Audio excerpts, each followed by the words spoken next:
Alright everyone, welcome back to another video. Last time we left off with the German genius for wrecking, talking about some of the things that the Germans did to break up some rail lines and things like that, to try to slow down the Soviets. We're now on to Battle Lull on the Western Front. December 31st, 1944. All quiet on this front. The last day of 1944 saw a temporary return to the trench warfare on the British Second Army front and the Tommy. Above has dug his machine gun nest in the frozen ground.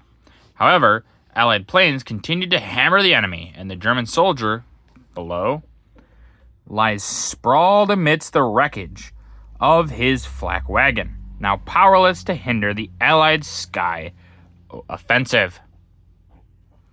Yeah, so this warfare just keeps getting to these points of it's a lull, nothing's happening, and it's basically trench warfare. It's basically World War I all over again. Now on the Eastern Front, it's not quite the same.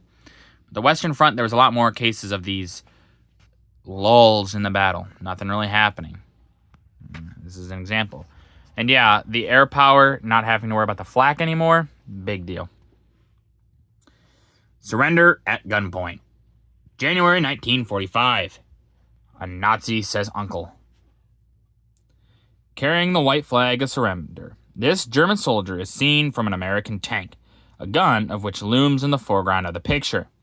The captive is carrying a wounded comrade with several other medical corpsmen when the group gave up to the American forces in Belgium.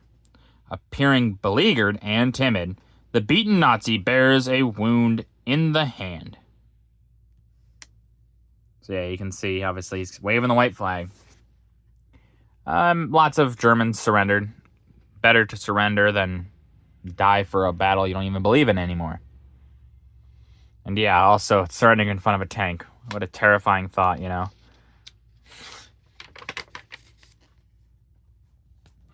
America's women soldiers in the Orient. January 1945. Burmese joyride. Soldiers of the WAC accompanied service forces to the far corners of the world in America's all-out global war. Here, two pretty WACs take their time out from their duties to view the Orient's strange sights from the backs of elephants, guided by a native boy. You can see them, the backs of elephants. These are Asian elephants, which are much smaller. That's why these women look so much larger, really, than you would think. But, yeah, it's probably a fun little trip. The WAC did a lot of good things, so always got to thank those ladies for their service. The ruins of Bastogne. January 1945. Reconstruction begins. Bastogne was a shambles when the Germans were chased out, but the Allies lost no time in repairing facilities so that the town could be used for an operations center. At the right, two African-American construction men of the Signal Corps go to work on the mangled communications, and below, a couple of GIs go about their normal duties, using bicycles to make their way through the littered streets. After the Nazis were routed, they turned about and blasted the already flattened town with air attacks. So yeah, you can see these guys getting the communications back up. At least doing their best, you know. Not going to be perfect, but good as they can. And yeah, not surprised Nazis did this. They did this kind of with other offensives earlier. So, a tank hospital in France. January 5th, 1945. Salvaged by ordnance. These metal monsters, crippled in battle, were recovered from the battlefield and collected at this ordnance depot in France for repairs by technicians. Tanks, which were too badly damaged to return to duty, were salvaged for usual parts. Yeah, you're going to need a lot of these repair places A lot of tanks are going to get damaged, things like that. Send them back. If they can't be repaired, salvage them. You need the parts, might as well use the old tanks. An American Buzz Bomb. January 1945. A page from Hitler's book. The use of robot terror bombing forced Allied engineers to produce their own flying bomb.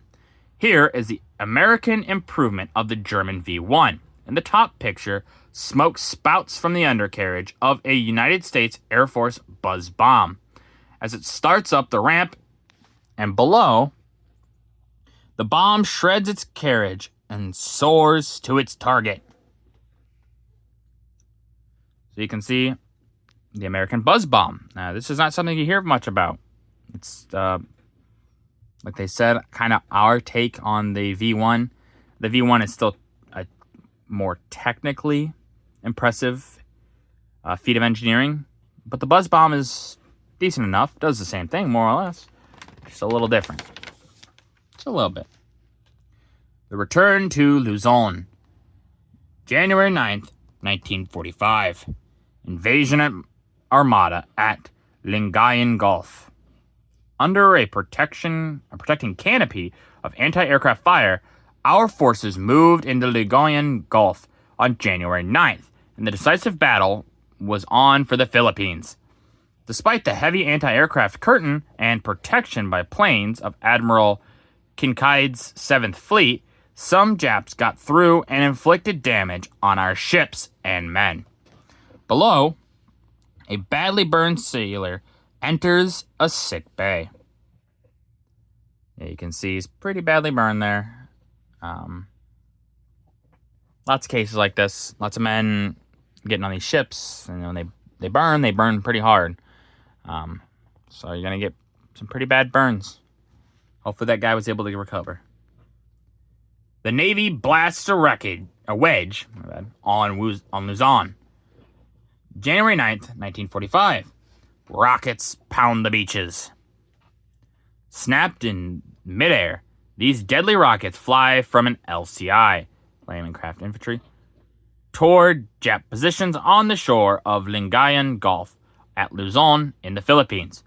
General Walter Kruger's 6th Army piled ashore on 4 beaches. In command of the attack forces was Admiral Thomas C. Kinkaid. Below, commander of the 7th Fleet. There's Kinkaid. Yeah, and you can see kind of right there, it looks like, is the rockets that they're talking about. Kind of a weird thought to think that, oh hey, you know that technology we're using, the Germans were using against us, your ally? Yeah, well, now we're using them against you. So. Attacking the Ardennes salient. January 1945. The German bulge is deflated.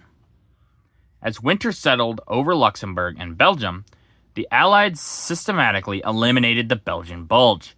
White-clad British infantrymen hit the snow as mortar shells burst uncomfortably close, and, in the picture below, British troops in Sherman tanks move up to support the Tommies in their attack on the German Ardennes salient in Belgium. Yeah, so this is similar to what a creeping barrage was in the First World War. Basically, bomb the enemy, move troops up, that kind of thing. It's effective, that's for sure. Moving inland from Lingayen Gulf. January 1945. Looking for a fight. United States infantrymen spread out and deploy as they move inland from Blue Beach looking for the little Japs who weren't there.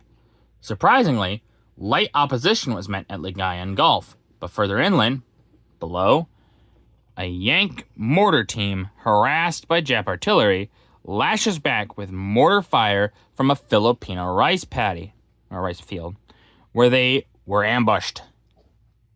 Yeah, you're going to have a lot of cases like this. The Japanese, they will sometimes pull back and just get in better defensive positions.